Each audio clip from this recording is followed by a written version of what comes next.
எங்கள் பரலோக இந்த பாலாஜி நகர் பகுதியில் இயேசுவை வழி என்கிற சுவிசேஷத்தின் மூலயமா உங்கள் மத்தியில் சுவிசேஷத்தை அறிவிக்க வந்திருக்கிறோம். கர்த்தர் எங்கள் வாழ்க்கையில் செய்த நன்மைகளை உங்களுக்கு சொல்லி ஒரு சிறு சாட்சியாக உங்களுக்கு சொல்லி நாங்கள் பெற்ற நன்மைகளை நீங்களும் பெற வேண்டும் என்று எங்களுக்கு மேல் அன்பு வைத்து இந்த காரியங்களை நாங்கள் உங்களுக்கு சொல்லுகிறோம்.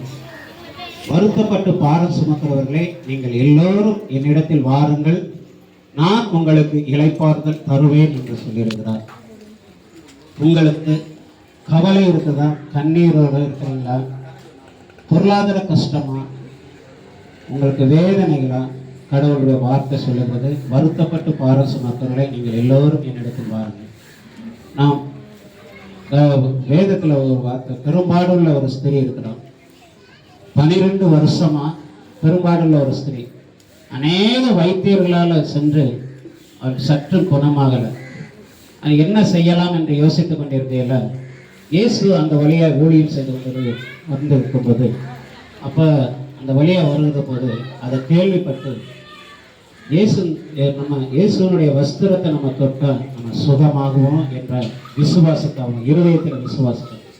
அப்போ இயேசு அந்த வழியாக வந்து கொண்டு இருக்கும்போது ஜனக்கூட்டங்கள் அதிகமாக இருந்தாங்க. இப்போ எப்படி நம்ம அவருடைய வஸ்திரத்தை நம்ம தொடுவோம் என்று அவர் சிந்தித்து கொண்டிருக்கும்போது, எல்லாம் நடந்து கொண்டு போயிருக்கும்போது அவர் பின்னாடி வந்து இயேசுவின் வஸ்திரத்தை தொட்டார்.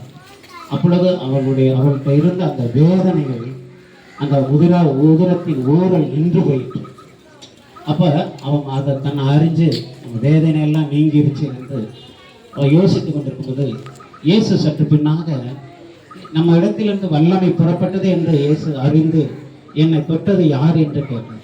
அப்போ அவருடைய சீசர்கள் எல்லாம் கூடி நின்ற போது, உங்களோடு கூட நாங்கள் வருகிறோம், இவ்வளோ கூட்டத்தில் வரும்போது யார் தொட்டாருன்னு என்று யார் விசுவாசித்தார், யார் தொட்டார் என்று நாங்கள் எப்படி தெரியும்?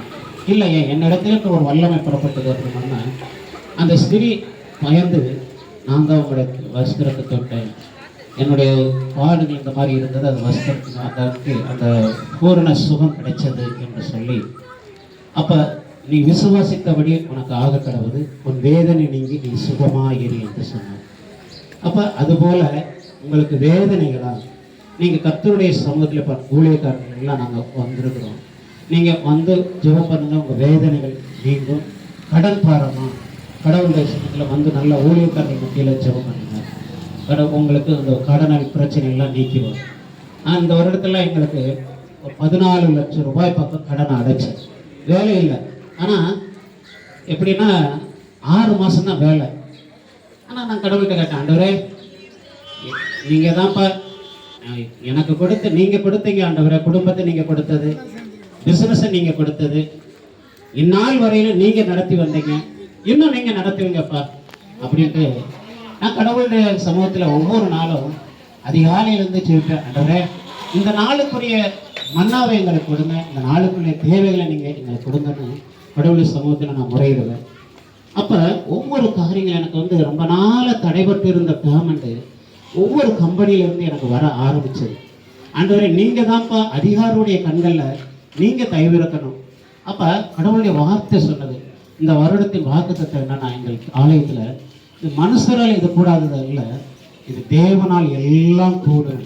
அப்போ அந்த வார்த்தை நான் விசுவாசம், ஆண்டவரே எல்லாம் அப்பா உம்மால கூட ஆண்டவரே அப்படின்னு நான் நினச்சேன். கர்த்தர் அந்த வர வேண்டிய பேமெண்ட் எல்லாம் என் அக்கௌண்ட்டில் வந்து சேர பண்ணினார். 14 லட்சம் ரூபாய் கடன் அடைச்சேன். அப்போ அதுபோல் எனக்கு செய்த நன்மைகளை கர்த்தர் உங்களுக்கும் செய்வார். உங்களுக்கு கடன் இருக்கிறதா? உங்களுக்கு வேலை இல்லாமல் இருக்கிறீங்களா? வேலையை கொடுப்பார் கர்த்தருடைய சமூகத்தில். நீங்கள் அதிகாலையில் எழுந்து ஜெபம் பண்ணுங்க, உங்களுக்கு வேலைகளை கொடுப்பார். பணம் இல்லைன்னா அந்த பொருளாதாரத்தை கொடுக்குறவர் அவர். எல்லாம் அவருடைய கரத்தில் இருக்கு. நீங்கள் அதை அவருடைய சமூகத்தில் வந்து பெற்றுக்கணும். எல்லாம் அவருடைய கரத்தில் இருக்கு. சரி சாட்சி. ஆமாம்.